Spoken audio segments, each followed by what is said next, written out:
गिबियावनो गसाइ गथ'फोरा दुलाराय बर' फरायसा आफादनिफ्राय मागो दमासिनि गाहाम हामलायनायखौ बावग्रोबाय।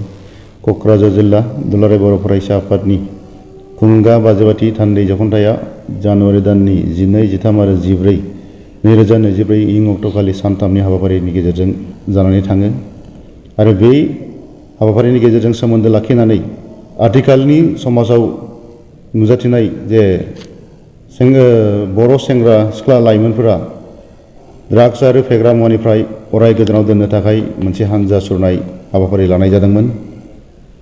दिनै एबसुआ बर' हारिनि सिनायथिनि सायाव खामानि मावगासिनो। दिनै एबसुआ बर' हारिनि सिनायथि, थामोनथा आरो रैखाथिनि सायाव हाबा मावगासिनो।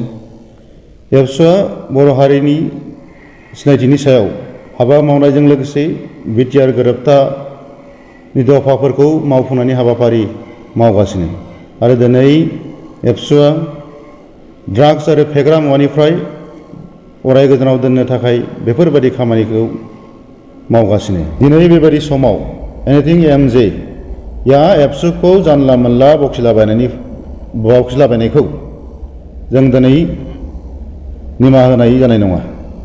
बिथाङा दिनै हारिनि गेजेराव गावस्राहोनाय हाबा मावगासिनो आरो गावजों गावनि गेजेराव एना एनि साननायखौ लाबोगासिनो। बेनिखायनो जों दिनै गसाइ गथ'फोरा दुलाराय बर' फरायसा आफादनिफ्राय एनिथिं एमजे इउटुबारखौ गोख्रों रावजों सोंखारियो।